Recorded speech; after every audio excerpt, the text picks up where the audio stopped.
Good afternoon. A couple things just to go through from a schedule standpoint, give you just an idea where we're at. Our calendar's kind of completed. There's two calendars we work off for the year. The calendar at the end of the year that takes us all the way to training camp, and then the second calendar is the one that we're able to put together once we're assigned our schedule, and that would go training camp through the end of the season. We're kind of in the midst, from a coaching staff perspective, of gathering all the information on our team. When we come back off a break, which will be next week, we'll spend a week on our roster, which I think obviously is real important relative to the evaluation process. It's only our second day since Sunday. I know there'll be a number of questions about staff, about none of that. We haven't even gotten into those discussions yet relative to any personnel, player-wise or coach, for that matter, anyone. That's just kind of where we're at. But we'll have a chance to go through all of that pretty thoroughly. I mentioned the other night after the game, you felt disappointment. Certainly I did. I know our players did. And the key for us is not to lose track of that as we go forward and how that felt, because certainly there's an expectation level, and it's one of the reasons that made this job attractive is their success and their history.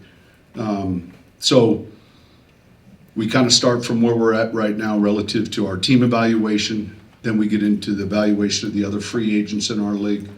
And then it transitions to the draft. Throughout that process, we're evaluating, our scheme review offensively, defensively, in the kicking game. So we'll be busy, and yet there's a lot of work to do. So at that point, any questions? Sean, Harvey Gabriel from the Denver Post. What do you anticipate the next steps with Russell looking like going forward? Look, I think that when we get back and we begin this process of looking at a roster, where we select, there's so many things that go into a decision specific to the quarterback, which is significant, obviously. So it's too early at all. I spent half an hour with Russ yesterday, and I told him, I said, look, I don't think it's going to be a long, drawn-out process, but it hasn't been decided relative to what our plans are. And but as soon as we know something that certainly, he would be the first to know. Yeah, Sean, just what is your thoughts on your staff right now as far as, any changes you might make? Well, like I said, the tough part of this presser always is the questions are good questions, but the cart's ahead of the horse.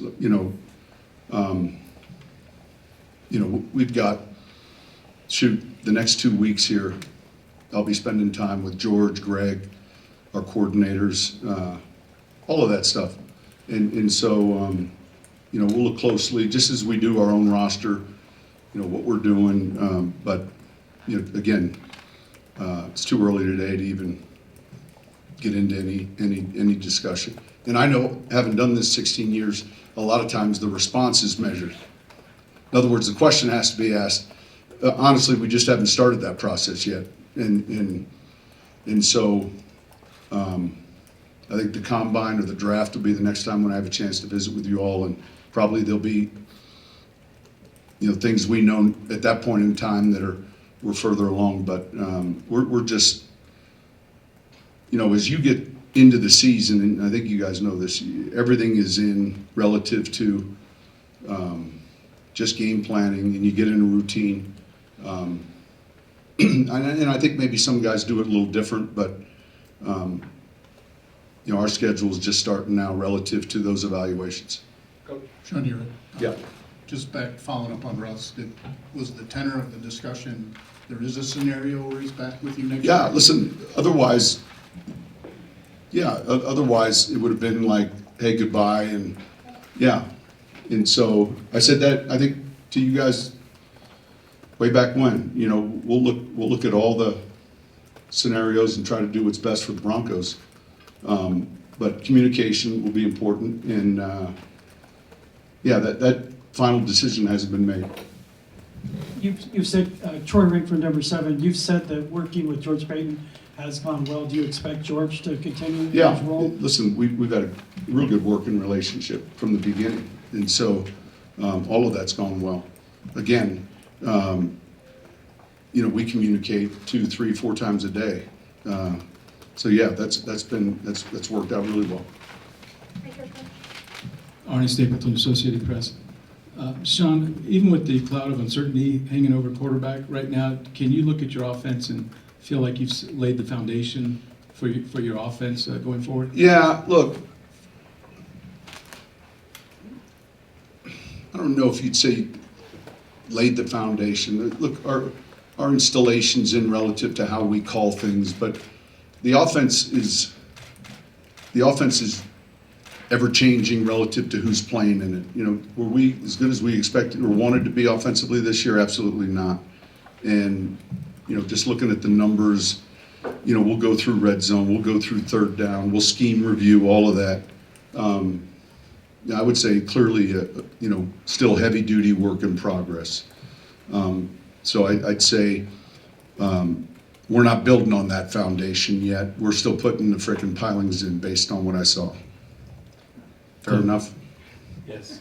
Coach Zach Stevens, DNVR. With all the ups and downs of the season, with it being the first season with this team, would you say it was a success, and how do you view this season when you take a step No, back? I don't. I have a hard time saying something like that because, yeah, I don't. My appetite's, I think, where it should be is a little bit stronger. And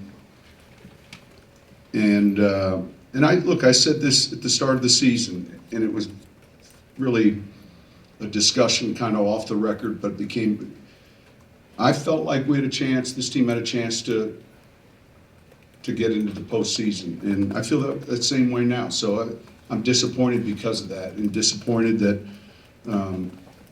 I look back on a handful of things I could have done differently and better, and now make no mistake about it, we finished where our record was. And we could point to a few games that would have gotten us to 9 or 10, but we could have pointed to a few games that got us to 6 real quickly as well. All right? And so that's generally the case each year. And so, yeah, no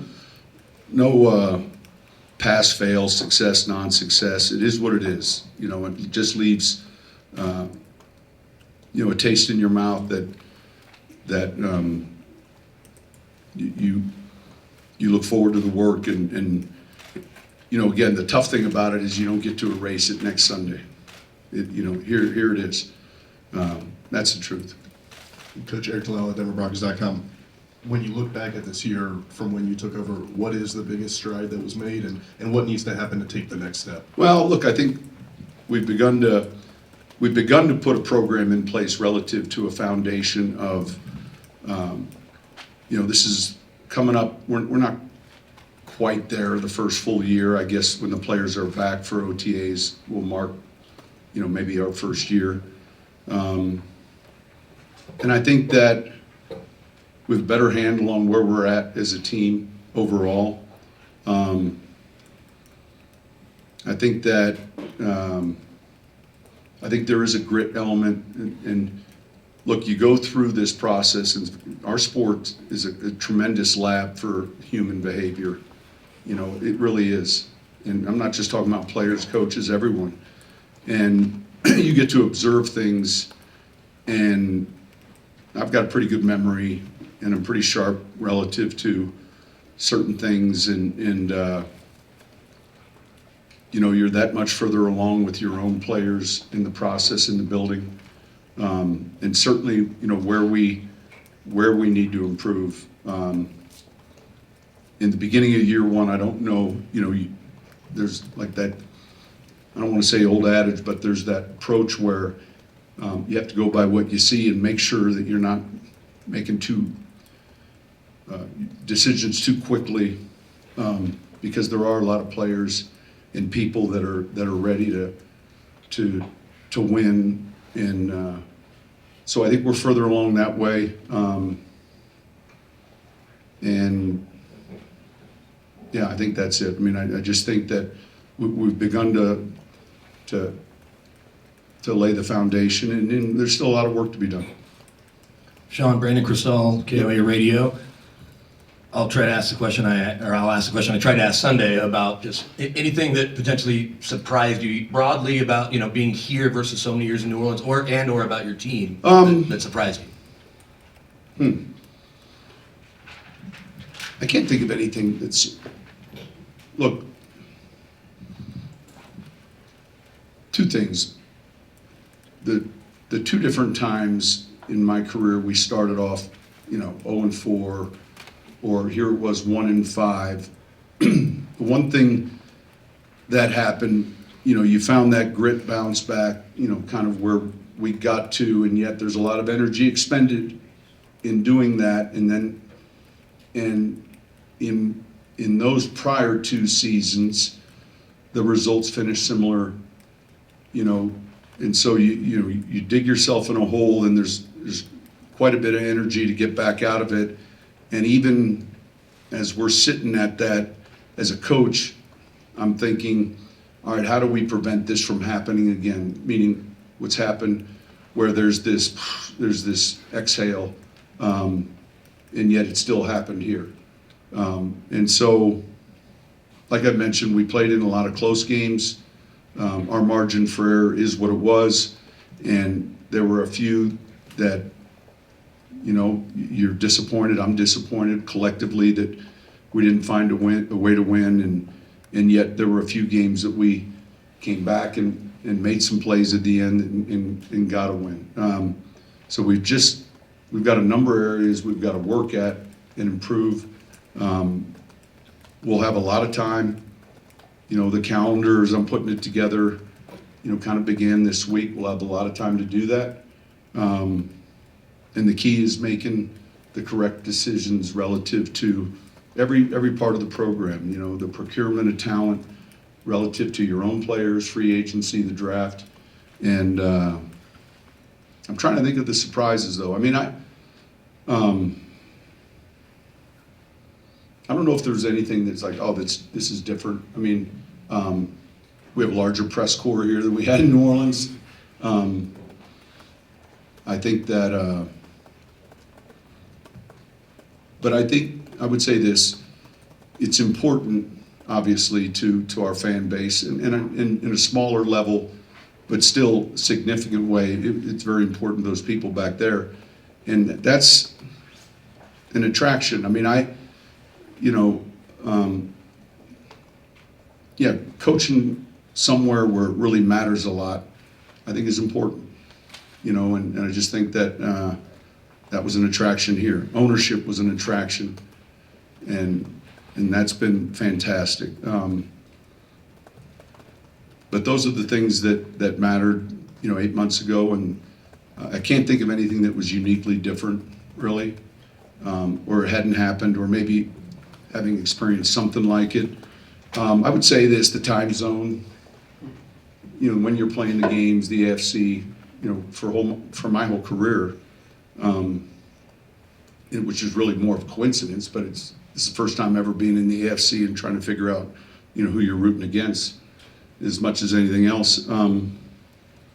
Looking ahead to our schedule next year, our opponents are set, our away opponents are set.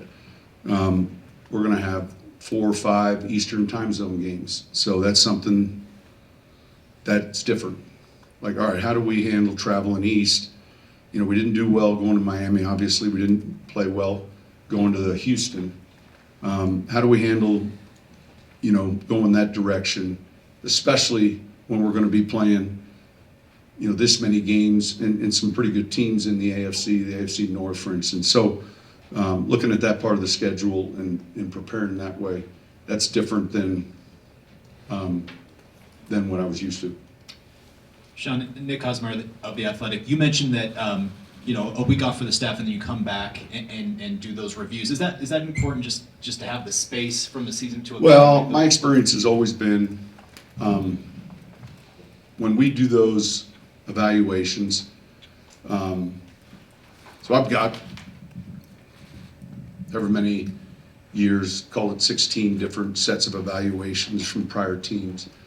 All those playoff teams, typically speaking, human nature, your team tends to be a little shinier, and so when you discuss, and I won't get into the specific grading system, but typically, right off of a season, your grades, when you look back historically, 10 years removed, I'm looking at our 13 team, for instance, this morning, and I'm looking at the grades, and the uptick because of success exists. And the same thing can happen when you don't have success.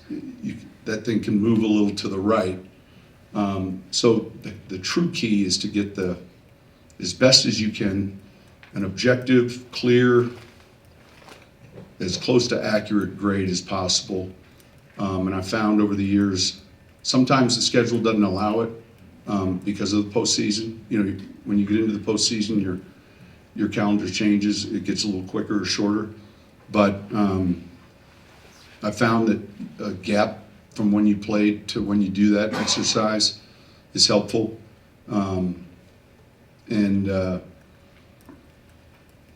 I think in this case, it'll serve us well relative to the time. Andrew Mason, DenverSports.com. You mentioned some of the things you thought you could have done better this season. In general, how would you evaluate the job you did as head coach this year? Well, I said this the other day, and I just know how my peers and how I looked at it. Everyone would look at it as 8, 9. That's how we're wired. So, like specifically, there'd be a number of things that I know better. That kind of thing where, like there's a notepad right now. I think for me, fresh off the season, all right, what are things as we get ready so that this time next year I'm not trying to remember. So there's a kind of a notepad I keep just of things that that we'll address or change or do differently heading into the season. But we're graded as head coaches. We're graded on our team's success as we should be, and that means sometimes we're overgraded. And then sometimes we're undergraded, but ultimately it's about winning, and that's always been pretty clear and clean and actually refreshing. So, the fact that we're having this on Tuesday, whatever week of January, it's not the right week. Certainly not the right week. For us and for when we'd like to be having this meeting. Coach Ryan. Yeah. Ryan McFadden from the Denver Post. I just want to get your thoughts on how would you evaluate how the defense was able to kind of like flip the script after the start of the season? Well, I thought it was important. Obviously, I think the biggest thing that stood out, was at that 1-5 benchmark. There were two things really. We rapidly changed how we were taking the ball away, and then we began to protect the ball. And so that was a deciding factor in a few games for us, the turnover ratio. And I don't, when you look at the exact numbers, but prior to that, they weren't real good. But I think that was a big reason behind our spark, if you will, of winning 5 games in a row, of creating field position. And honestly, we didn't always take great advantage of it offensively. We ended up kicking too many field goals, but nonetheless, I think that that was the one thing that stood out, our takeaways. And then I think we began to protect it a little bit better at that point. The season ended. We're an 8-0 team when we win the turnover battle, and we were 8-1 with winning it, and I believe we were 0-8. when it was even or we didn't win it. And so that's pretty typical of a team that's right in the middle of the pack, if you will. You know, the better teams will have 1 or 2 wins even when they lose it.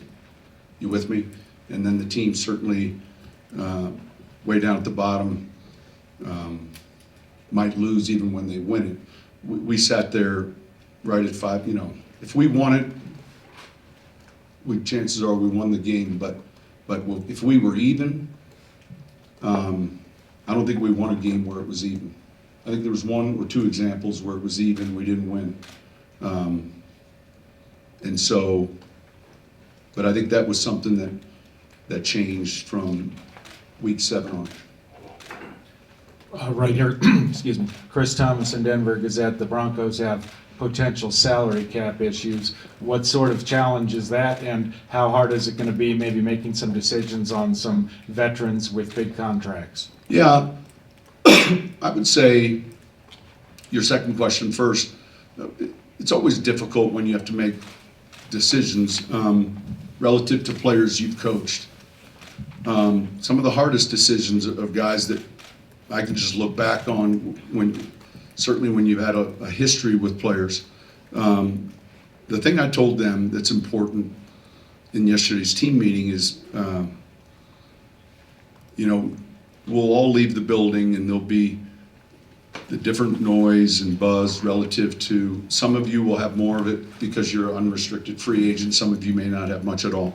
Just call, come by, visit. You know, the lines of communication, I think today more than ever are really important. But I think that that's part of trying to figure out this game. The salary cap, those are challenges that every year you're familiar with. I'm familiar with it. And so there still is, yeah, I mean, there's, I think 3 or 4 teams in the postseason this year that finished in the bottom 4 of our league relative to cap issues or dead money. And I'm not suggesting we're going to have either or one or the other, but that's part of the puzzle.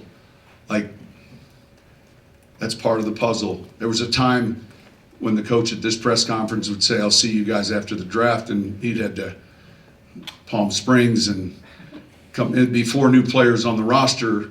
They were the 3 rookies and 1, and it's much different now. It's year to year, and the fortunes can quickly change or quickly go the other way. And so it's a new puzzle every year, and that's what I began, obviously, to see over time, you know, having done this a while. So, you know, we begin that really in earnest this week. Coach Scott Hastings, Altitude Sports. Every year in training camp, I ask players, what did they work on in the offseason? Going into the offseason, Sean Payton, the man, the coach, what's the one thing you'd like to improve on going into next year? Well, there's a couple things. Our tight red zone was awful. You know, and so, all right, I got to look closely at, you know, my sequencing and what I'm doing, calling it. You know, inside what I mean by that is goal to go. We finished here, you know. So our red zone numbers are past the 20, how many touchdowns, percentage, et cetera. You know, our opportunities, I think were decent. You know, I think we were 50-something that measured 9th or 10th. But inside the 10, first and goal to go, that wasn't good enough.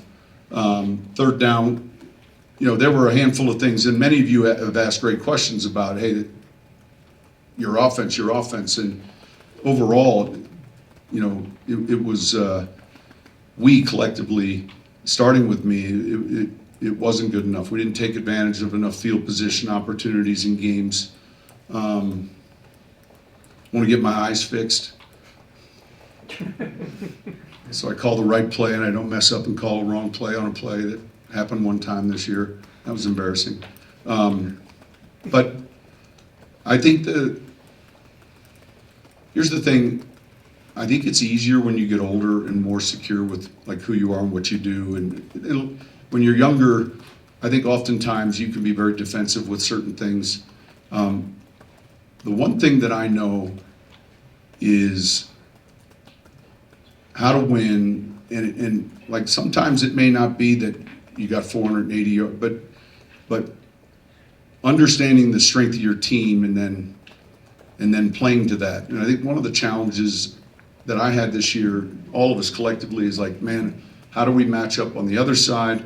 How's this game unfolding? I know some of you had questions about a couple timeouts, but half-yard line end of the first half against Vegas, I'm calling that timeout again 99 out of 100. Just look at the statistics or field position, balls, and the same one in New England, really.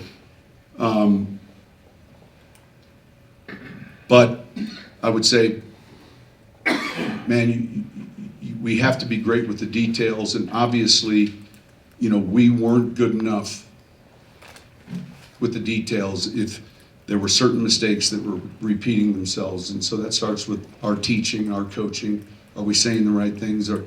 But the 10-yard line in sticks out. That's unusual. That bothered me a lot because you have, those are 4-point swings, really, if you kick a field goal instead of score a touchdown. I'm sure as we go through this process, there's going to be a number of other things. But I think that, I think that I'm comfortable and far enough along doing this where it's like, hey, that I can easily be swayed or moved by even coaches. Like it's one thing to be somewhere where everyone tells you what you want to hear, but the value of a coach that tells me sometimes what I need to hear, I appreciate.